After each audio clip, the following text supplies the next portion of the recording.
जय हिंद, नमस्कार साथियों। बिंटू सर मैथ यूट्यूब चैनल पर मैं आप सभी का स्वागत करता हूं। तो साथियों, हमने पिछली क्लास में हमने शिफ्ट फेस्ट का सॉल्यूशन किया था और आज हम सॉल्यूशन करेंगे जो आपका SSCGL प्री 2022 को जो एग्ज़ाम हुआ था उसका मैथ का सॉल्यूशन करेंगे, शिफ्ट नंबर सेकंड का। तो पहले क्वेश्चन पर चलते हैं भाई। और पहला क्वेश्चन आप सभी के सामने कि 8127 को 8 से भाग देने पर शेषफल क्या बचेगा भाई। अगर हमें किस संख्या को 8 से डिवाइड करना है तो उसके लास्ट 3 डिजिट भाग देख के चेक कर लेंगे भाई, जो शेषफल बचेगा भाई हमारा रिमाइंडर हो जाएगा भाई। ठीक है, अब लास्ट के 3 डिजिट यहाँ पे कितने 127 हैं। अगर हम 127 को अगर हम 8 से भाग देंगे तो 8 से भाग करेंगे, 8 एकम 8 4 बचेगा, यहाँ पे 4 बचेगा 47 हो जाएगा। फिर 8 पंजे 40, कितना बचा भाई रिमाइंडर 7 बचा। रिमाइंडर कितना बचा भाई 7। तो इस क्वेश्चन का राइट आंसर कितना हो जाएगा 7 हो जाएगा भाई। अगले क्वेश्चन पर चलते हैं भाई। अगला क्वेश्चन देखो भाई, क्या क्वेश्चन पूछा गया। एक सिंप्लीफाई करना में कि x की पावर 9 गुणा में x की पावर 5 गुणा में x की पावर माइनस के 4 गुणा में x की पावर 0 गुणा में x की पावर माइनस के 6।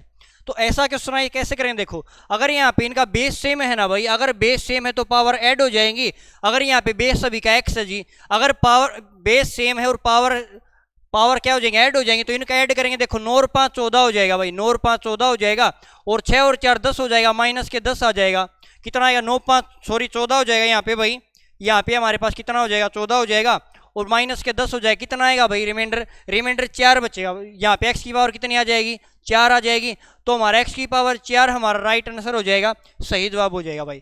अगले क्वेश्चन पर चलते हैं भाई। अगला क्वेश्चन देखो क्या पूछा गया। उन संख्याओं के HCF और LCM के बीच का अनुपात हमें बताना है क्या होगा जिनका लघुत्तम समापवर्तक LCM 48 है। तो संख्याओं का गुणनफल 384 दिया है, हमें HCF और LCM का रेशियो बताना है। हमें कंडीशन पता, क्या कंडीशन पता है कि किन्हीं भी दो संख्याओं की गुणा उन संख्याओं के HCF और LCM की गुणा के बराबर होती है भाई। ये चीज आपको पढ़ी है भाई आपने कि किन्हीं भी दो संख्याओं की गुणा के HCF LCM गुणा के बराबर होता है। हमें क्वेश्चन में क्या दिया है, हमें क्वेश्चन में क्या दिया देखो भाई, क्वेश्चन में LCM दिया है जी और दो संख्याओं का गुणनफल दिया है। इसका मतलब हम HCF निकाल लेंगे। अगर हम HCF निकाल लें और हमारे पास LCM दिया है तो हम उनका रेशियो बता देंगे। अब LCM कैसे निकालेंगे वो देखो भाई। एलसीएम दिया, HCF कैसे निकाले। दो संख्या में प्रोडक्ट 384 दिया है और इस साइड हमारे पास एलसीएम कितना भाई, एलसीएम तो जी 48 है। अगर इस साइड लाएंगे 48 आ जाएगा। इस साइड हमारे पास कितना बचेगा HCF बचेगा। अगर मैं इसको काटता हूं ना भाई, ये किस पे कटेगा भाई, अगर मैं इसको 3 से काटूँ भाई, 3 एकम 3 3 6 18 आ जाएगा, 3 एकम 3 3 दूनी 6 आ जाएगा भाई और 3 अट्ठे 24 आएगा, 16 अट्ठे 128। इसका मतलब HCF 8 आएगा। क्वेश्चन ने पूछा है कि HCF और LCM का अनुपात बताना है तो HCF 8 आ जाएगा और LCM कितना 48 है। अगर इनका रेशियो बताए तो रेशियो 8 एकम 8 आएगा, 8 6 48 आएगा। तो रेशियो कितना आएगा भाई 1:6 आपका राइट आंसर हो जाएगा, सही जवाब होगा। क्लियर है भाई। चलो अगले क्वेश्चन पर चलते हैं भाई। अगला क्वेश्चन बहुत ही जबरदस्त क्वेश्चन देखो। एक स्कूटर के मूल्य में क्रमिक तौर पर 10%, 5% और 15% की वृद्धि होती है तो स्कूटर की कीमत में कुल कितने प्रतिशत की वृद्धि हुई। या तो हम इसमें क्या x प्लस वाई वाला फॉर्मूला लगा सकते हैं भाई, वृद्धि होती है x plus Y X Y बटे 100। लेकिन अगर वे दो है ना भाई, यहाँ पर अगर दो टर्म दे रखी तो लगा देंगे, लेकिन अगर 3 है तो क्या करेंगे पहले 2 पे लगाएंगे फिर तीसरी पे लगाएंगे। इसे सिंपल एक तरीका बताता हूँ, क्या तरीका वो देखो। अगर 10% की वृद्धि हुई इसका मतलब क्या भाई कि मूल्य 10 से 11 हुआ भाई, 10% 1/10 होता है तो इसका मतलब पहले 10 से मूल्य कितना हुआ भाई 11 हुआ। फिर 5% की वृद्धि, 5% होता है 1/20। इसका मतलब अगर 20 था मूल्य तो अब कितना हो जाएगा भाई 20 से 21 हो जाएगा। अगला कहता है कि 15% वृद्धि हुई है और 15% कितना होता है भाई 3/20 होता है। अगर पहले 20 मूल्य था, 3 की वृद्धि कितना हो जाएगा भाई 23 हो जाएगा। अब यहाँ पे देख लो पहले कितना था और अब कितना है, गुणा कर दो भाई, इनकी 2 दूनी 4 हो जाएगा, 3 0 हमने गुणा कर दी भाई 4000 आ जाएगा। यहाँ पे गुणा करो भाई, देखो यहाँ पे गुणा करेंगे 23 से कम 23 आ जाएगा। असल की 2 23 दूनी 40 और 2 कितना आएगा भाई 48 आ जाएगा। और गुणा किससे करनी है भाई 11 से गुणा करनी है तो 11 से कर दो भाई, 11 3 33 आ जाएगा, 11 3 33, 11 8 88 और 3 कितना आएगा भाई 91 आ जाएगा, 11 चौके 44 और 9 कितना आएगा 53 आ जाएगा भाई। तो हमने यहाँ पे देखा भाई गुणा। अब पहले मूल्य अगर 4000 था, अगर पहले 4000 थी स्कूटर की कीमत अब इतनी हो जाती भाई, तो पूछा कि ओवरऑल कितने परसेंट की वृद्धि है ये हमें बतानी है। तो अगर पहले 4000 थी अब 5313 होती, वृद्धि कितने की हुई, वृद्धि हुई जी 1313 की। अब वृद्धि किस पे, जो पहले वाली वृद्धि पहले वाला मूल्य था उस पर हुई भाई, ये हुई जी 40,000 पे, सॉरी 4000 पे। परसेंट में बताना तो गुणा में 100 कर देंगे भाई। तो यहाँ से अगर चेक करूँ 2 जीरो से 2 जीरो कट जाएंगे, हमारे पास बटे में कितना 40 है, नहीं कट रहा, सभी के बटे में 40 है भाई, ठीक है। अब आगे कैसे सोल्व करेंगे देखो भाई, अगर सभी के बटे में 40 है, ठीक है, 40 से भाग देंगे, 40 तो 120 होता भाई, यहाँ पे 3 आ जाएगा जी। अगर यहाँ पे 120 करेंगे ना तो भाई यहाँ से कितना बचेगा, 1 बचेगा, यहाँ से 1 बचेगा, फिर 3 ले लेंगे भाई।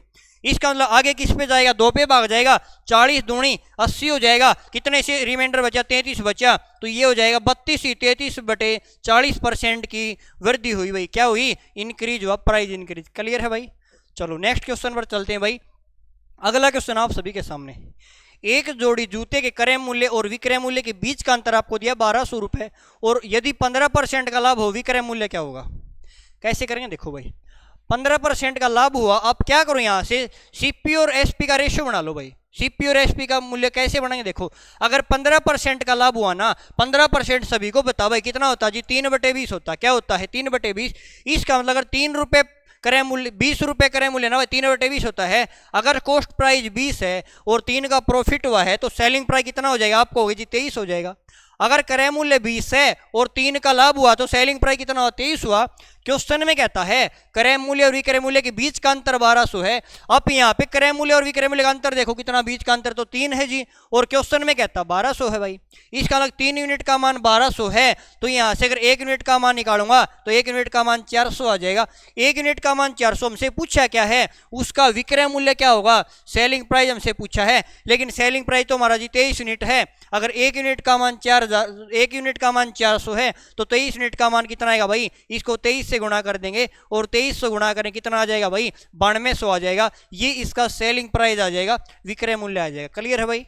चलो अगले क्वेश्चन पर चलते हैं भाई। अगला क्वेश्चन आप सभी के सामने, एक दुकानदार एक वस्तु पर 10%, 20% की क्रमिक छूट पर बेचने पर 44% का लाभ अर्जित करता है। यदि दुकानदार उसी वस्तु को 15% के डिस्काउंट पर बेचे तो शुद्ध लाभ परसेंट क्या होगा, ये हमें बताना है। देखो ऐसे क्वेश्चन करने के लिए सिंपल सा तरीका बताता हूँ। आप डायरेक्ट क्या करो, आप डायरेक्ट ना सीपी और एमआरपी का रेशियो बनाओ भाई। आप क्या करोगे, डायरेक्ट सीपी और एमआरपी का रेशियो बनाओ। और सीपी और एमआरपी का रेशियो कैसे बनता है, वो बनता है भाई कि 100 माइनस के डिस्काउंट परसेंट और 100 प्लस के प्रॉफिट परसेंट। अब डायरेक्ट रेशियो बनाओ सीपी और एमआरपी का, 100 माइनस के डिस्काउंट परसेंट और 100 प्लस के प्रॉफिट परसेंट। अब रेशियो कैसे बनाए, डिस्काउंट कहोगे जी, आप तो यहाँ पे 2 डिस्काउंट है, तो आप क्या करो भाई, अगर आपके पास 2 डिस्काउंट, आप 100 के डिस्काउंट निकाल सकते हैं। कैसे निकालेंगे, वो निकालेंगे कि x प्लस के y माइनस के एक्स वाई बटे 100 से निकालेंगे। अब x प्लस वाई कितना हो जाएगा, 20 हो जाएगा, सॉरी x 10 और 20 कितना है, 30 हो जाएगा। ये तो 30 हो जाएगा जी, माइनस में 10 गुणा 20 200 हो जाएगा, 200 बटे 2 कितना आएगा भाई, 2 आ जाएगा। तो यहाँ से आप कहोगे जिनकी सक्सेसिव डिस्काउंट है ना भाई, समतुल्य बटा कितना 28 आया।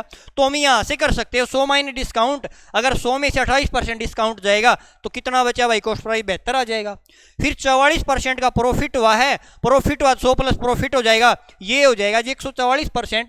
हमने डायरेक्ट यहाँ से कॉस्ट प्राइस और एमआरपी का रेशियो निकाल लिया कि 72 क्रय मूल्य था और विक्रय जो हमारा एमआरपी कितना भाई 144। अब क्वेश्चन में ये कहता है कि 15% की डिस्काउंट और बेचता है, और सभी को बता डिस्काउंट हमेशा एमआरपी पर मिलती है।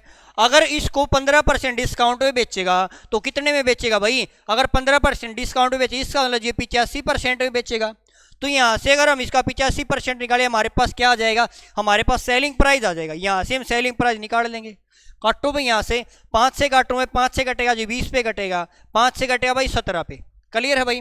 फिर 2 से काटे भाई, 2 से कटेगा जी 10 पे, और 2 से कटेगा 72 पे।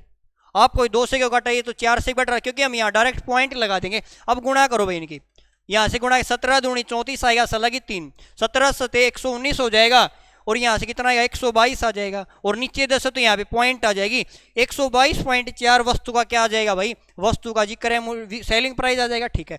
अब पूछा है शुद्ध लाभ परसेंट क्या होगा, हमें शुद्ध लाभ परसेंट बताना है, और लाभ परसेंट हमें पता है वस्तु खरीदी 72 रुपये में और बेचे 122.4 में, तो प्रॉफिट कितना हो भाई। अगर प्रॉफिट की बात करें ना, यहाँ से अगर 28 का तो ये हो जाएगा, 22.4 ये हो जाएगा, हम कहेंगे 50.4 का प्रॉफिट हुआ।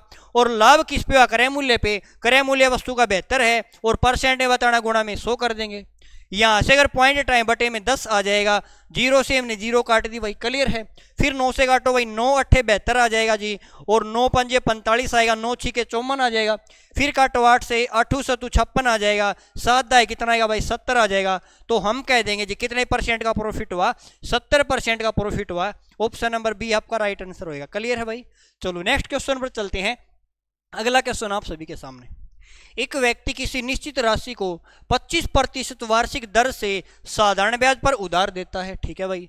6 वर्षों में ब्याज उधार दी गई राशि से 360 रुपए अधिक है, तो उधार दी गई राशि क्या होगी, हमें क्या बताना है, sum what is the sum of land, उधार दी गई राशि हमें बतानी क्या होगी। देखो मान लिया मैंने वस्तु का जो हमने प्रिंसिपल मान लिया 100, प्रिंसिपल कितना मान लिया भाई 100। अब देखो 25% का मतलब 1 साल में 25% ब्याज मिलेगा, 6 साल में 25, 150% ब्याज हो जाएगा।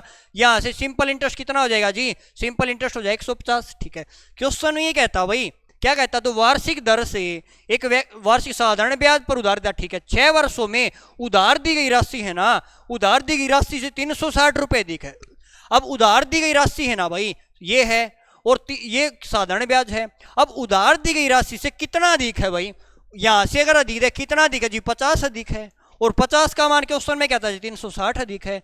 हमें निकालना है उधार दी राशि बताओ, और प्रिंसिपल हमारा कितना, प्रिंसिपल तो 100% था। अगर 50 का मान 360 है तो हमें 100 का मान निकालना है, और 100 का मान अगर इसका 2 गुना किया है तो इसका भी 2 गुना कर देंगे, तो राशि कितनी आएगी भाई 720 आ जाएगी। कितनी आ जाएगी 720 हमारा करें क्या आ जाएगा भाई, प्रिंसिपल आएगा, क्लियर है भाई। चलो नेक्स्ट क्वेश्चन पर चलते हैं भाई। अगला क्वेश्चन आप सभी के सामने, अगला क्वेश्चन पूछा है कि 1.6 और 3.6 के बीच का मध्य अनुपात मीन प्रपोर्शन है, और 5 और 8 के तृतीय अनुपात क्या होगा भाई, इनका हमें क्या बताना है, तृतीय अनुपात थर्ड प्रपोर्शन में बताना है। तो मध्य अनुपात कैसे निकालते हैं, मध्य अनुपात होता है कि दो संख्याओं की गुणा रूट ले देंगे, और तृतीय अनुपात कैसे निकालेंगे कि दूसरी संख्या का स्क्वायर बटे में पहली संख्या, इस प्रकार हम निकाल लेंगे। तो निकालो भाई, पहली संख्या हमारे पास क्या है जी, पहली संख्या हमारे पास 16 है भाई, पॉइंट हटाएंगे बटे में 10 ले लिया। यहाँ पे कितना भाई 36 है, पॉइंट हटाएंगे बटे में 10 ले लिया। अब रेशियो किसका बताना भाई, यहाँ पे देखो तृतीय अनुपात दूसरी संख्या 8 है, इसका स्क्वायर 64 हो जाएगा, और बटे में कितना आएगा भाई 5 है। हमें इनका रेशियो बताना है। अगर ये पूरा है भाई, इन सभी पे रूट है, अगर रूट से बाहर निकालेंगे 16 है तो यहाँ से कितना 4 बार आ जाएगा, 36 है तो यहाँ से कितना बार आएगा भाई 6 बार आ जाएगा, तो 6 चौके 24 आएगा, और नीचे यहाँ से 100 है, 100 में से 10 बार आएगा, तो यहाँ पे पॉइंट लग जाएगा 2.4, और इस साइड हमारा कितना आएगा भाई 64/5 हो जाएगा। कोई डाउट हो यहाँ से, ठीक है। यहाँ से अगर गुणा करें ना भाई, क्रॉस मल्टी 5 टाइम गुणा कर दें तो यहाँ से कितना आएगा भाई 24 5 120, यहाँ से 12 आ जाएगा, 12 रेशो 64 आएगा। रेशो बताना 4 से काटो, 4 3 12 आएगा, 4 1 कम 4 4 6 24, तो 3 रेशो 16 किस ऑप्शन में भाई, 3 रेशो 16 आपका option number C right answer हो जाएगा, सही जवाब है, क्लियर है भाई। चलो नेक्स्ट क्वेश्चन पर चलते हैं। अगला क्वेश्चन आप सभी के सामने, अगला क्वेश्चन क्या पूछा गया वो देखो। एक परीक्षा में, एक कक्षा में 25 छात्रों के अंकों का एवरेज 19 है भाई, कि 25 छात्र हैं भाई एक कक्षा में, ठीक है, और उनका जो एवरेज है ना भाई, उनका एवरेज 19 है, ठीक है भाई। आगे कहता है जी कि शिक्षकों ने महसूस किया कि 2 छात्रों के जो अंक है ना वो 14 और 15 के बजाय गलती से 18 19 लिए गए हैं, तो कक्षा का नया वास्तविक एवरेज क्या होगा। अब देखो 2 अंक है ना भाई, 14 और 15 की बजाय 18 19 पढ़े, अगर ज़्यादा पढ़ लिए गए हैं तो अगर हमें एवरेज करना पड़ेगा ना, तो ये देखो कि जितनी भी संख्या उन पे कितना ज़्यादा पढ़ा गया है। अगर कम पढ़ा गया है तो ये देखो कितना कम पढ़ा गया है, तो हमें क्या करना, बढ़ाना पड़ेगा या हमें घटाना पड़ेगा भाई। अब यहाँ से देखो भाई चेक करें, अगर यहाँ से इनके अंक 14 और 15 थे भाई, अंक कितने थे 14 और 15 पढ़ने थे। यहाँ से देखो जी 14 और 15 इनका सम देखो कितना भाई, यहाँ से सम हो जाएगा जी 29 है, ठीक है। अब यहाँ से देखो पढ़ा क्या गया भाई, 18 और 19 लिए थे, बजाय गलती से 18 19 पढ़ लिया, पढ़ कितना लिया 18 और 19, इनका जोड़ करेंगे 37 हो जाएगा। पढ़ना चाहिए था 29, पढ़ लिया कितना भाई 37, इसका ज़्यादा पढ़ा है। अगर हमें एवरेज करना पड़ेगा तो जितना ज़्यादा पढ़ा प्रत्येक संख्या पर कम करना पड़ेगा। यहाँ पे देखो भाई कितना कम करना पड़ेगा, यहाँ से देखो तो ये 8 कम करना पड़ेगा, और कितनी संख्याओं पे 25 संख्याओं पे, अगर 25 संख्याओं पे 8 कम करना पड़ेगा, तो यहाँ से देखो अगर सिंपल यहाँ से सीधा तरीका बताऊँ ना, अगर मैं इसको 4 से गुणा कर लूँ, इसको भी 4 से गुणा कर लूँ, ऊपर हो जाएगा 32 हो जाएगा, नीचे 100 हो जाएगा, यहाँ पे पॉइंट लग जाएगा। इसका मतलब हमें क्या करना पड़ेगा, एवरेज में से पॉइंट 32 कम करना पड़ेगा। अब 25 संख्या हो रही तो 19 था, अगर इसमें से .32 में अगर कम करता हूं भाई, .32 कम करता हूं तो यहां से कितना बचेगा भाई, 18.68 हमारा क्या आ जाएगा, नया एवरेज आ जाएगा। ऑप्शन नंबर सी आपका राइट आंसर हो जाएगा, सही जवाब होगा। क्लियर है भाई। चलो नेक्स्ट क्वेश्चन पर चलते हैं। अगला क्वेश्चन आप सभी के सामने, अगला क्वेश्चन है भाई, ए बी सी किसी काम को अलग अलग 10, 12, 10, 20 और 40 दिन में पूरा करते हैं। ठीक है, यदि ए को प्रत्येक तीसरे दिन बी और सी के दोनों द्वारा सहायता प्रदान की जाए तो कार्य कितने दिन में पूरा होगा। इस बात का मतलब अल्टरनेट दिन काम कैसे करते हैं भाई, ये कहते हैं कि ए है ना वो लगातार काम करेगा, लेकिन जो बी और सी है ना वो हर तीसरे दिन ए की मदद करेंगे। किस क्रम में, देखो भाई सबसे पहले यहां से अगर करें भाई, ए किसी काम को करता है जी 10 दिन में करता है, बी उस काम को 20 दिन में करता है और सी उस काम को कितने दिन में, 40 दिन में करता है। यहां से टोटल काम ले लेंगे, एलसीएम निकालेंगे, इनके एफिशिएंसी निकाल लेंगे। अगर यहां से एलसीएम की बात करें, इनका एलसीएम तो जी 40 आ जाएगा, अगर 10 से भाग देंगे 4 आ जाएगा, 20 से भाग देंगे 2 आ जाएगा और 40 से भाग दिया 1 आ जाएगा। यहाँ पे इनकी एफिशिएंसी आ गई। अब काम कैसे करेंगे वो देखो, ये कहता जी ए है वो प्रत्येक दिन काम करेगा, पहले ए काम करेगा फिर ए काम करेगा, लेकिन जो बी और सी है हर तीसरे दिन मदद करेंगे, लेकिन जब तीसरा दिन आएगा ना तो तीनों काम करेंगे भाई। इसी प्रकार काम करते रहेंगे। ये जी पहला दिन था, ये दूसरा दिन था, ये तीसरा दिन था, फिर अगले दिन फिर ए काम करेगा, फिर ए करेगा, लेकिन जब तीसरा दिन आएगा तो फिर कौन करेंगे, तीनों काम करेंगे। अब इसी प्रकार क्रम में करते चलेंगे तो टाइम ज़्यादा लग जाएगा। अब हम क्या करेंगे वो देखो, ए कितने काम करता है भाई, एक दिन में जी 4 काम करता है, यहाँ पे भी 4 करेगा, लेकिन तीनों मिलकर कितना काम करेंगे, 4 और 2 6 1 7 काम करेंगे। और हर 3 दिन में कितना काम करेंगे, 4 और 4 8 और 7 15 काम करेंगे। यहाँ पे भी ये विचार करेगा, ये विचार करेगा, ये भी 7 करेगा, तो हम डायरेक्ट ये लिख सकते हैं भाई कैलकुलेट से जी 3 दिन में, ये 3 दिन में कितना काम करेंगे, ये 7 और 4 11 तो 15 काम करेंगे। ये काम है हमारा 15 काम करेंगे, ये हमारे क्या है भाई दिन है। ठीक है, अब हमें टोटल काम कितने करने, काम तो 40 करने हैं, तो 15 को किस संख्या से गुणा करें, 40 के नजदीक पहुंच जाए, हमें ज्यादा नहीं जाना है तो किससे गुणा करें। अगर 3 से गुणा के 45 ज्यादा हो जाए तो इसको हम 2 से गुणा कर दें, अगर 2 से गुणा करेंगे 30 काम हो जाएंगे जी, तो इसको भी 2 से गुणा करना पड़ेगा। 6 दिन में 30 काम हो जाएंगे, लेकिन काम तो कंप्लीट नहीं हुआ तो बारी किससे, एक ही बारी आएगी। और एक दिन में 4 काम करता है, काम कर दिए 34, एक दिन और लिया 7 दिन में 34 काम हो गए, लेकिन फिर एक ही बार आई, अभी तो काम कंप्लीट नहीं हुआ है। अगर एक ही बार आई तो एक ने एक दिन और लिया, एक दिन और लिया तो काम कितने हो गए, दिन हमारे 8 लिए, और काम कितने हो गए भाई, 4 काम और किए तो काम कितने हो गए, 38 काम हो गए, लेकिन काम तो अभी भी कंप्लीट नहीं हुआ। तो अब कितना काम करना वो देखो, अब हमें जी काम करना है 2। अब बारी किसकी आएगी, ए बी सी की बारी आएगी, किसकी आएगी, ए बी सी की। ठीक है, अब देखो दिन हमारे कितने लगे वो देखो, अब ए बी सी एक दिन में 7 काम करते हैं, अगर एक दिन में 7 काम करते, 7 ही काम करना पूरा दिन ले लेंगे, लेकिन काम कितने करने हैं, काम तो 2 करने हैं जी। अगर 2 काम करने तो काम तो हमारे 40 हो जाएंगे। क्या इन्होंने समय पूरा लिया, एफिशिएंसी 7 काम करने की थी, लेकिन काम कितने के 2, तो समय कितना लिया भाई 8 से 2/7 दिन। और ऑप्शन आपके यहाँ पे मिस्टेक है भाई, यहाँ पे ऑप्शन कर लेना भाई, मिस प्रिंटिंग है। 8 से 2/7 दिन आ जाएगा भाई, कितना आ जाएगा 8 से 2/7 दिन आपका राइट आंसर हो जाएगा। टाइपिंग मिस्टेक है भाई ऑप्शन में सभी में, ठीक है ना। तो क्या जवाब सही हो जाएगा, 8 से 2/7 दिन आपका राइट आंसर होएगा, सही जवाब होएगा। क्लियर है भाई, ऑप्शन में टाइपिंग मिस्टेक है भाई, ठीक है ना। चलो भाई नेक्स्ट क्वेश्चन पर चलते हैं भाई। अगला क्वेश्चन आप सभी के सामने, अगला क्वेश्चन ये है भाई, एक नाव को प्रवाह की दिशा में चलाते हुए एक व्यक्ति दूरी 9 घंटे में तय करता है, और जबकि प्रवाह की विपरीत दिशा में नाव चलाते हुए समान दूरी को 18 घंटे में तय करता है। शांत जल में समान दूरी के 3/5 भाग को नाव चलाने में उसे कितने घंटे का समय लगे, ये हमें बताना है भाई। ठीक है, तो देखो भाई क्वेश्चन में कहता दिशा में जाता भाई, दिशा में जाता है भाई, और कैसे जाता है भाई, और विपरीत में जाता जी। ठीक है, किस में जाता भाई, विपरीत में। अब दिशा में जाता जी 9 घंटे लेता है, विपरीत में जाएगा कितने घंटे लेता जी, 18 घंटे लेता है। ठीक है भाई, एक बात बताओ, या तो हमें पता भाई दूरी है, दिशा में जो दूर समय दिया है, अब स्पीड क्या होती है, समय की रेसिप्रोकल उल्टी होती है, या आप क्या करो कि ऐसी दूरी मान लो जो 9 से भी कटे और 18 से भी कटे। हमने क्या किया भाई, हमने यहाँ से ये किया जी, हमने दूरी को 18 किलोमीटर मान लिया। यहाँ से हम स्पीड निकालें कैसे भाई, अगर 9 घंटे में ना, अगर 9 घंटे लेता दिशा में, अगर दूरी 18 है तो कितना स्पीड क्या होनी चाहिए भाई, स्पीड हो जाएगी दूरी बटे में समय, तो स्पीड यहाँ से जी 2 किलोमीटर प्रति घंटा आ जाएगी। कितनी आ जाएगी? 2 किलोमीटर पर आवर। उसी प्रकार अगर 18 घंटे में 18 किलोमीटर जाता है तो स्पीड कितनी आएगी? स्पीड जी 1 किलोमीटर प्रति घंटा आ जाएगी। कोई डाउट हो यहाँ तक? ठीक है। अब देखो, जब भी आपके पास दिशा में चाल है, किस में चाल है भाई? दिशा में चाल है। अगर आपके पास विपरीत में चाल है, दिशा में चाल जी 2 किलोमीटर प्रति घंटा है, विपरीत में चाल 1 किलोमीटर प्रति घंटा भाई। ठीक है। अगर आपके पास दिशा में चाल है और विपरीत में चाल है, अगर आपको नाव की शांत जल में चाल निकालनी है, अगर हमें धारा की चाल निकालनी है, तो सिंपल सा तरीका बताता हूं। अगर शांत जल में नाव की चाल निकालनी है, किसकी चाल भाई? नाव की चाल। शांत जल में अगर नाव की हमें स्पीड निकालनी है तो दोनों की चाल को जोड़ के 2 से भाग दे दो, 2 और 1 3 हो जाएगा, 3/2 यहाँ से 1.5 किलोमीटर प्रति घंटा स्पीड आ जाएगी।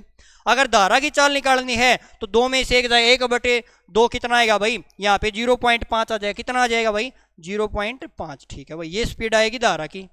ये किसकी आ जाएगी भाई? नाव की। अब हमें क्वेश्चन ने पूछा है कि शांत जल में इसका स्पीड हमारी 1.5 किलोमीटर होगी। ठीक है। शांत जल में दूरी का 3/5, जितनी भी दूरी हमने माननी थी दूरी का 3/5 भाग है ना, उसको कितने घंटे लगे हैं पूरा करने में? तो दूरी हमारी कितनी भाई? दूरी तो 18 किलोमीटर है। ठीक है भाई। और दूरी का 3/5 भाग है, इस दूरी का 3/5 भाग ये हो जाएगा। अब इसको अगर हमें पार करना है, दूरी बटे में समय हमारी क्या होती है भाई? दूरी बटे में स्पीड हमारा समय हो जाएगा भाई। तो दूरी बटे में समय, दूरी बटे स्पीड क्या हो जाएगी भाई? समय आ जाएगा यहाँ से। तो दूरी तो हमारी कितनी हो जाएगी भाई? दूरी तो ये है भाई। और चाल कितनी है भाई? 1.5 है। तो 1 पॉइंट हटाओ, ऊपर 10 चला जाएगा। यहाँ से हमारे पास क्या आ जाएगा भाई? टाइम आ जाएगा। तो यहाँ से काटो भाई, 5 से काटो, 5 दूनी 10 आ जाएगा। 3 से काटेगा जी 5 पे कट जाएगा, 18 दूनी 36/5 आ जाएगा। और 36/5 से 35, 5 दूनी 10, तो 7.2 आवर का समय लगेगा, 7.2 घंटे का टाइम लगेगा। क्लियर है भाई? चलो नेक्स्ट क्वेश्चन पर चलते हैं। अगला क्वेश्चन आप सभी के सामने भाई। x is a negative number such that k plus k की पावर -1 -2 के बराबर है। हमें इसकी वैल्यू में बतानी क्या होगा क्वेश्चन में। ये अगर मैं इसको सिंपल फॉर्म में लिखूँ ना, ये है भाई k प्लस में अगर k की पावर -1 ऊपर नीचे आएगी तो क्या हो जाएगी भाई? 1/k हो जाएगा। और -2 के बराबर है। जब भी यहाँ पे ऐसी इक्वेशन है ना, वहाँ पे k का मान कितना हो जाएगा भाई? k का मान -k1 पुट कर लेना। ठीक है। अगर यहाँ पे k का मान माइनस पुट करेंगे, इक्वेशन सेटिफाई है भाई। ठीक है। तो यहाँ पे वैल्यू पुट कर दो भाई। अब k की जगह -1 रखेंगे, यहाँ पे प्लस का हो जाएगा 1 हो जाएगा, -k4 हो जाएगा और -k2 हो जाएगा। नीचे -k की पावर स्क्वायर है तो पॉजिटिव रहेगी वैल्यू, 1 हो जाएगा, -k1 हो जाएगा, -k5 हो जाएगा। यहाँ से +1 -1 कट जाएगा, 4 और 2 6 में से जाएगा, -k5 बचेगा। नीचे -5 है, माइनस माइनस प्लस हो जाएगा, यहाँ से कट जाएगा। कितना आएगा भाई? 1 जवाब आपका राइट आंसर हो जाएगा। ऑप्शन नंबर बी बिल्कुल करेक्ट आंसर होगा। क्लियर है भाई? चलो नेक्स्ट क्वेश्चन पर चलते हैं। अगला क्वेश्चन आप सभी के सामने। अगर x + 1/x 5√2 के बराबर है और हमसे मान किसका पूछा है? x की पावर 4 + 1/x की पावर 4, या हम इसको लिखते हैं x की पावर 4 प्लस में 1/x की पावर 4 का मान क्या होगा? तो देखो कैसे करेंगे भाई। अगर हमारे पास है भाई x + 1/x है, अगर इसकी पावर 5√3 है, इससे हम क्या टर्म निकालेंगे जी? x² + 1/x² निकालेंगे। हमें पता कैसे निकालेंगे? इसका स्क्वायर करके 2 घटा देंगे। अब इसका स्क्वायर 5 25 थी, 5 25 थी, 75 हो जाएगा। सॉरी यहाँ पे 2 है भाई, आपका 3 नहीं है। कितना है भाई? यहाँ पे 2 है जी। ठीक है, 2 लो भाई। 5 25 दूनी 50, 50 में 2 जाएगा, 48 आ जाएगा। इसका मान कितना आ गया भाई? ये आ गया। और इस टर्म से हमें निकालना जी x की पावर 4 प्लस में 1/x की पावर 4। अगर ये निकाला तो हम इसका स्क्वायर करना पड़ेगा और 48 का स्क्वायर करके इसमें से 2 घटा देंगे। अब देखो यहाँ से 8 का स्क्वायर 64, 4 हो जाए, 4 में 2 जाएगा, 2 बचेगा, सभी के लास्ट में 2 है। इसका 48 का स्क्वायर कितना आएगा? 48 का स्क्वायर हो जाएगा 23 0, 4 में से 2 जाएगा तो कितना बचेगा भाई? 23 0, 2 बचेगा और ये आपका राइट आंसर हो जाएगा, सही जवाब होगा। क्लियर है भाई? चलो नेक्स्ट क्वेश्चन पर चलते हैं। अगला क्वेश्चन आप सभी के सामने। एक यदि समरूप त्रिभुज है भाई, ABC और DEF है भाई। समरूप त्रिभुज है भाई, एक सिमिलर ट्रायंगल है आपकी। ठीक है भाई। एक ABCD और DF है भाई। एक त्रिभुज ये भाई, ठीक है, एक ABCD ट्रायंगल है भाई आपकी, और एक कौन सी भाई आपकी? एक ट्रायंगल ये है भाई DEF भाई। दोनों सिमिलर हैं, समरूप है। ठीक है। क्वेश्चन नहीं कहता भाई कि अब x² भाई, जो पहली वाली ट्रायंगल है उसका एरिया x² है और जो दूसरी वाली का क्षेत्रफल y² है। अगर EF, अगर ये समरूप है ना भाई, अगर ट्रायंगल हमारी, अगर यहाँ पे कहूँ मैं कि त्रिभुज ABC है, ठीक है, और ये किसके समरूप है भाई? अगर DEF के समरूप है। अगर ये त्रिभुज इसके समरूप है ना भाई, तो ए बी भुजा है ना वो डी के बराबर होगी, मतलब रेशियो बराबर होगी भाई। बी सी है ई एफ के बराबर होगी, और एस सी किसके बराबर, डी एफ के बराबर होगी। और यहाँ पे अगर मैं एक बात बताऊं, जो इनकी भुजाओं का रेशो है ना भाई, अगर मैं इनके क्षेत्रफल की बात करूं, त्रिभुज पहली त्रिभुज ये है आपकी भाई, और दूसरी त्रिभुज ये है, अगर इनका त्रिभुज का जो एरिया है ना भाई, जो एरिया का रेशो है भाई, उनकी भुजाएं है ना भाई, उनके स्क्वायर के बराबर होता है। अगर इनका एरिया में पता भाई कितना, भाई इनका एरिया हमारा कितना भाई, पहले का जी एक्स स्क्वायर है और दूसरी का कितना वाई स्क्वायर है भाई। अगर यहाँ पे भुजाएं हैं, अगर हमें भुजाओं का अनुपात चाहिए S1 S2 चाहिए, तो इस साइड रूट में आ जाएगा। अगर इस साइड रूट में आ जाएगा तो हमारी भुजाएं किस रेशो में आएगी भाई, एक्स, यहाँ पे एक्स और वाई की फॉर्म में आ जाएंगी। कि इसकी भुजा अगर ये ए बी है, बी सी है, और सी ए हो जाएगी, डी एफ ई एफ और डी एफ हो जाएगी, तो रेशियो किस फॉर्म में आ जाएगा भाई, एक्स वाई की फॉर्म में आ जाएगा। क्वेश्चन में क्या दिया वो देखो, हमें दिया जी ई एफ है ना वो ए के बराबर है। अब भुजाओं का रेशियो किसका भाई, ई एफ देखो भाई, यहाँ पे ई एफ है, अगर ये भुजा ई एफ है ये बी सी हो जाएगी, इसका मतलब बी सी है, रेशियो ई एफ है ना भाई, वो क्या दिया वो देखो। अब यहाँ से भुजा, इस ट्रायंगल की भुजा एक्स रेशियो है भाई, इसका वाई रेशियो है। क्वेश्चन में क्या था जी, ई एफ का मान तो ए के बराबर है। अगर ई एफ का मान, इसका मान अगर ए के बराबर है, हमें तो एक्स का मान चाहिए, अगर वाई का मान ए के बराबर, तो एक का मान कितना आएगा भाई, एक का मान आएगा ए बटे वाई, और हमें मान तो 20 से निकालनी है ना भाई, 20 से हमारे एक्स का मान निकालना है, तो गुणा में एक्स कर देंगे, तो यहाँ से जवाब कितना आएगा भाई, जवाब आ जाएगा ए एक्स अपॉन ए वाई, आपका राइट आंसर हो जाएगा, सही जवाब है। क्लियर है भाई। चलो नेक्स्ट क्वेश्चन पर चलते हैं। अगला क्वेश्चन देखो भाई, एक त्रिभुज के कोण है वो दिए हैं भाई आपको, x minus 40 degree, x plus 96 degree और 8x भाई। हमसे पूछा है 2x का मान क्या होगा। आप सभी को एक ट्रायंगल है भाई, एक त्रिभुज, तीनों कोण का 180 डिग्री होता है भाई। अगर तीनों कोण का 180 डिग्री के बराबर है, तो इनको 180 डिग्री के बराबर पुट करेंगे भाई, तो ये हो जाएगा x माइनस 46 हो जाएगा, प्लस में x प्लस में 96 हो जाएगा, और प्लस में 8x है ना भाई, ये 180 के बराबर है। कोई डाउट हो भाई यहाँ तक। अब क्या करो भाई, देखो यहाँ से हो जाएगा 8 और 9 10x हो जाएगा जी। इस साइड हमारे पास 96 में से ये जाएगा, कितना बचेगा यहाँ से 50 बचेगा, और 50 दूसरी साइड घट जाएगा, तो यहाँ से आपको 130 बचेगा। अगर यहाँ से 130 बचा तो x का मान कितना आ जाएगा, 0 से 0 कटे x का मान 13 आया जी। अगर x का मान 13 पूछे 2x का मान क्या होगा, तो 2 गुणा में 13 कितना आ जाएगा भाई, 2 गुणा में 13 26 आ जाएगा। 26 डिग्री आपका राइट आंसर हो जाएगा, सही जवाब होगा। क्लियर है भाई। कोई डाउट भाई। अगले क्वेश्चन की ओर बढ़े। चलो भाई नेक्स्ट क्वेश्चन आप सभी के सामने। ओ वृत्त पर, इस वृत्त का केंद्र है भाई, एक वृत्त है भाई, एक मैं वृत्त ले लेता हूं भाई, एक सर्कल है भाई आपका, ठीक है भाई। ये हमने एक वृत्त ले लिया भाई, कहाँ पे गया भाई वृत्त आपका, ये हमने एक वृत्त ले लिया भाई। एक ये आपका एक वृत्त है भाई, ठीक है ना, इसको थोड़ा इस साइड कर देता हूं भाई मैं। एक वृत्त है जी, ठीक है। अब वृत्त ये आपका सेंटर हो जाएगा, ओ है भाई, क्या भाई, ओ इस वृत्त का केंद्र है, ये इस वृत्त का केंद्र है। अब कहता है कि बिंदु P से खींची गई स्पर्श रेखा, एक टेंजेंट खींचा गया भाई P पॉइंट से। यहाँ पे मैंने कोई पॉइंट ले लिया, इस P पॉइंट से क्या स्पर्श रेखा खींची गई, टेंजेंट खींचा गया भाई। अब कहता है कि क्यू पर स्पर्श करती है, ये पॉइंट हमारा क्यू पे स्पर्श करती है। फिर कहता है यदि पी क्यू की लंबाई 24 सेंटीमीटर है, अगर पी क्यू ये लंबाई आपको 24 सेंटीमीटर दी है, और यहाँ पे 0 नहीं भाई, आपका ये ओ है, ओ क्यू की लंबाई 10 सेंटीमीटर है, ओ क्यू ये आपकी रेडियस और ये इसको मिलाएंगे, ये हमारी कितनी 10 सेंटीमीटर है। पूछा है ओपी की लंबाई क्या होगी।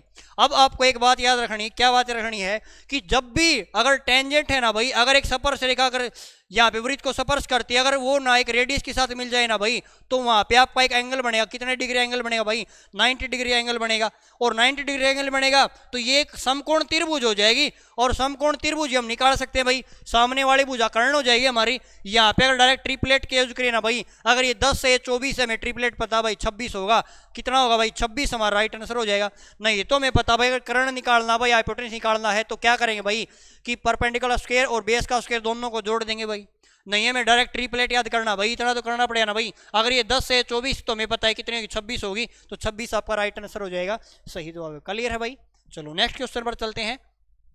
एक समबाहु त्रिभुज है भाई, एक इक्विलेटरल ट्रायंगल है जिसकी भुजा 12 सेंटीमीटर है, और समबाहु त्रिभुज को परिवृत्त करने वाले वृत्त की त्रिज्या क्या होगी, परिवृत्त की त्रिज्या क्या होगी भाई, ये मैं बताना है। सर्कमफेरेंस ऑफ इक्विलेटरल ट्रायंगल भाई, परिवृत्त की त्रिज्या पूछ सकता है बाह्य वृत्त की। अगर परिवृत्त की त्रिज्या पूछे ना भाई, वो हो जाएगी a/√3 हो जाएगी। अब एक यहाँ पे क्या भुजा है, भुजा तो हमारी 12 है, तो 12/√3 हो जाएगा। √3 को खत्म करेंगे, √3 से गुणा और √3 से भाग, तो √3 हो जाएगा और 3 से घटिया भाई 4 पे, तो कितना आ जाएगा भाई आपको 4√3 आ जाएगा। तो आपका ऑप्शन नंबर बी बिल्कुल राइट आंसर हो जाएगा, सही जवाब हो जाएगा। तो 4√3 हमारा करेक्ट आंसर होएगा। क्लियर भाई। नेक्स्ट क्वेश्चन पर चलते हैं भाई।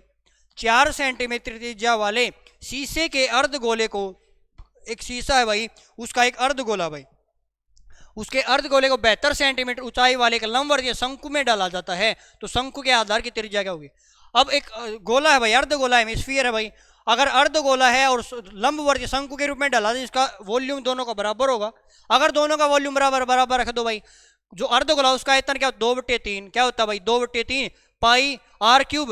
अब पाई दोनों में कॉमन कट जाएगा, तो यहाँ से मैंने पाई का मान पाई ले लिया, r क्यूब रेडियस हमारी 4 है, तो 4 की पावर 3 बार हो जाएगी, 4 गुणा 4 गुणा 4। और जो बेलन है, जो लंबवर्तीय शंकु भाई, शंकु जी को कौन कहते हैं, उसका आयतन होता है 1/3 पाई r स्क्वायर। r हमें निकालना है, r स्क्वायर हो जाएगा, लेकिन h कितनी दी भाई 72 दी है। जो कटे उसको काट दो भाई, 3 से हमने 3 काट दिया, पाई से हमने पाई काट दिया, ठीक है। अब देखो 4 दूनी 8, 8 से काट दिया जी, 9 पे काट दिया।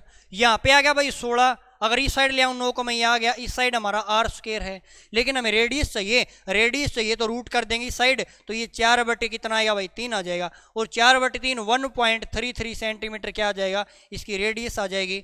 ऑप्शन नंबर सी आपका राइट आंसर हो जाएगा, सही जवाब हो जाएगा। क्लियर है भाई। चलो नेक्स्ट क्वेश्चन पर चलते हैं। अगला क्वेश्चन आप सभी के सामने भाई, ट्रिग्नोमेट्री से क्वेश्चन पूछा गया। क्या पूछा देखो, साइन 30 डिग्री है, sine 40 degree, sine 50 degree, sine 60 degree, नीचे कोस 30, कोस 40, कोस 50, कोस 60। अगर मैं इनको कन्वर्ट करूँ ना भाई, कैसे कन्वर्ट करें, अगर हमारे ऊपर साइन 30 है, नीचे कोस कितना भाई 30 है, अगर मैं इसको लिख सकता हूँ भाई, क्या लिखूँ भाई, कोस 90 माइनस के 60 लिखूँ। कितना लिखूं भाई, यहाँ से कोस 90 माइनस के 60 लिखूं, तो यहाँ से चेंज हो जाएगा भाई, कोस 90 माइनस के साइन में हो जाएगा भाई, तो कितना हो जाएगा, ये साइन 30 हो जाएगा। कितना हो जाएगा, ये साइन 30 हो जाएगा भाई यहाँ पे, ठीक है। इसी प्रकार ये हो जाएगा भाई, कोस 90 माइनस के 50 हो जाएगा, ये कितना हो जाएगा भाई, कोस 90 माइनस के 50 हो जाएगा। ये चेंज हो जाएगा भाई, कितना हो जाएगा, कोस 90 माइनस 50 हो जाएगा। यहाँ पे जी कोस चेंज होगा, साइन में हो जाएगा, यहाँ पे साइन 40 आ जाएगा। कितना आएगा, साइन 40। जब इस प्रकार चेंज करेंगे, साइन 30 से 30 कटेगा, इससे ये टर्म कट जाएगी, सभी कट जाएंगे आपस में, तो कितना जवाब आएगा भाई, ऑप्शन नंबर सी आपका राइट आंसर हो जाएगा, सही जवाब है। क्लियर है भाई, कोई डाउट भाई। चलो नेक्स्ट क्वेश्चन पर चलते हैं। अगला क्वेश्चन आप सभी के सामने, sine 30 degree cos 60 degree minus cos 30 degree sine 60 degree है, वो किसके बराबर होगा। या तो यहाँ पे आप फॉर्मूला अप्लाई कर सकते हो भाई, अगर फॉर्मूला अप्लाई नहीं करना तो वैल्यू पुट कर सकते हो। डायरेक्ट वैल्यू पुट कैसे करें, देखो साइन 30 कितना होता है भाई, साइन 30 तो 1/2 होता है भाई, साइन 30 1/2, और कोस 60 कितना होता है भाई, कोस 60 भी 1/2 होता है भाई, ठीक है। माइनस में कोस 30 √3/2 होता है जी, और साइन 60 √3/2 होता है भाई, कितना हो जाएगा, √3/2 हो जाएगा, ठीक है। अब यहाँ से देखो भाई चेक करें, ये 1/4 आ जाएगा, और इस साइड हमारे पास माइनस का 3 कितना आएगा 4 आएगा। अगर बेस से हम डायरेक्ट घटा देंगे तो यहाँ से कितना आएगा भाई, माइनस के 2/4 आएगा, तो यहाँ से माइनस का 1/2 आएगा। अगर जिसमें माइनस का 1/2 जवाब आए वही हमारा आंसर हो जाएगा। अब साइन 30 कितना होता है भाई, सॉरी कोस 30 का मान कितना होता है भाई, कोस 30 का मान √3/2 होता है भाई, तो ये तो जवाब नहीं होगा, कट जाएगा भाई। कोस 30 का मान ये भी √3/2 होता है, ये भी नहीं होगा, ये भी कट जाएगा। साइन 30 देखो यहाँ पे साइन 30 1/2 होता है, लेकिन माइनस में आना चाहिए, तो हमारा एक ही ऑप्शन बचेगा जिसमें माइनस में वैल्यू 1/2 आएगी, तो ऑप्शन नंबर बी आपका राइट आंसर होगा। क्लियर भाई। या फॉर्मूला क्या अप्लाई कर सकते हैं भाई, यहाँ पे अप्लाई करो कि साइन ए माइनस का बी किसके बराबर होता है, साइन ए कोस बी माइनस कोस ए साइन बी के बराबर होता भाई। तो यहाँ पे साइन है, ए का मान 30 डिग्री है, बी का मान 60 डिग्री है, तो यहाँ से माइनस का साइन कितना आएगा 30 डिग्री आएगा। यहाँ से आप डायरेक्ट ऑप्शन निकाल सकते हो भाई। क्लियर है। चलो नेक्स्ट क्वेश्चन पर चलते हैं भाई। अगला क्वेश्चन आप सभी के सामने, साइन ए माइनस साइन बी किसके बराबर होगा, डायरेक्ट फॉर्मूला है भाई, तो हमें पता भाई साइन अल्फा भाई आपका sine alpha minus sign beta किसके बराबर होगा, ये बराबर होगा भाई 2 cos alpha plus beta by 2 sine alpha minus के बीटा बाई 2 के बराबर होगा।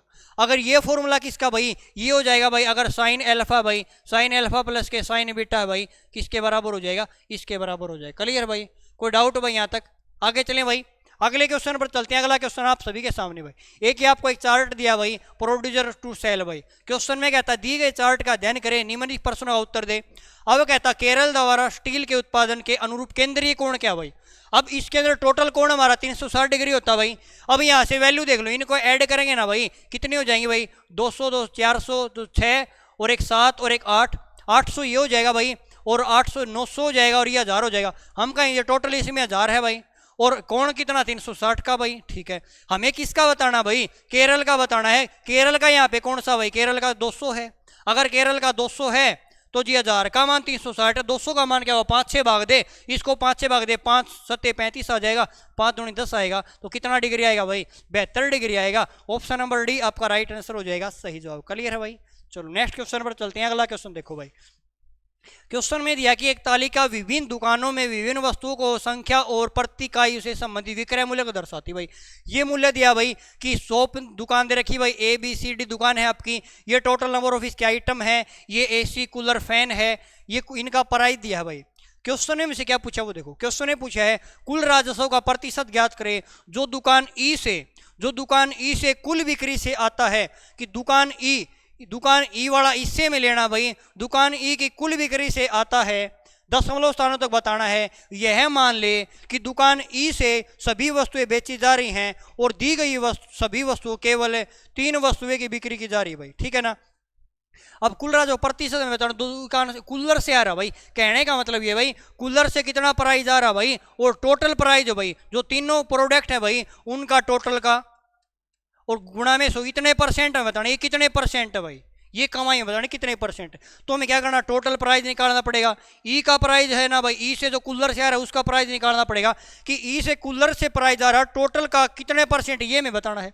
तो यहाँ से सिंपल देख क्वेश्चन आसान करने ये बताता हूँ भाई, ई का प्राइस है, टोटल आइटम 4000 है भाई, टोटल आइटम 4000 है।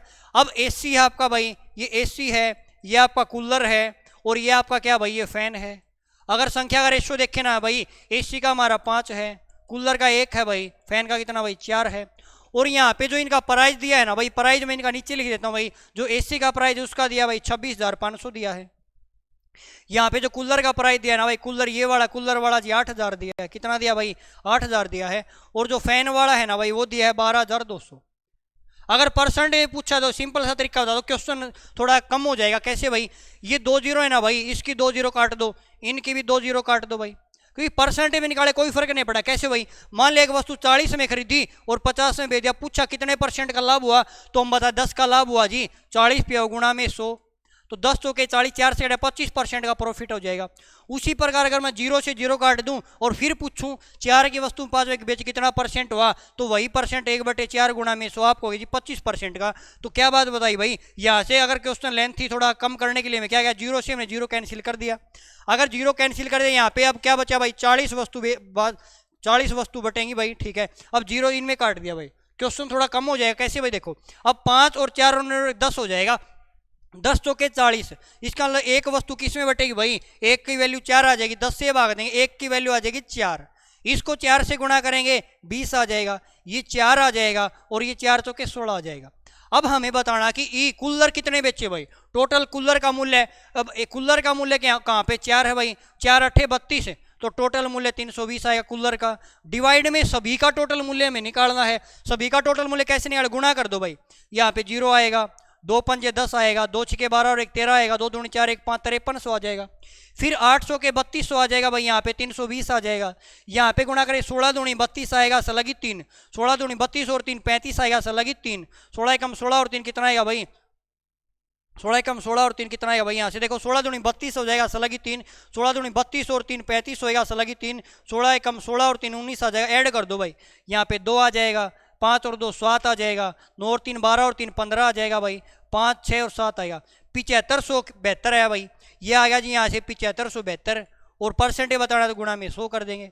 अब यहाँ से काटो भाई, किससे कट रहा है, अगर मैं इसको काटूँ ना भाई, ये अगर मैं इसको 4 से काट देता हूँ भाई, 4 से काटें इसको जी, 4 1 कम 4 आएगा भाई, 4 एकम 4 3 बचेगा भाई, 4 8 32 3 बचे, 4 8 4 में 36, 4 3 12 आ जाएगा।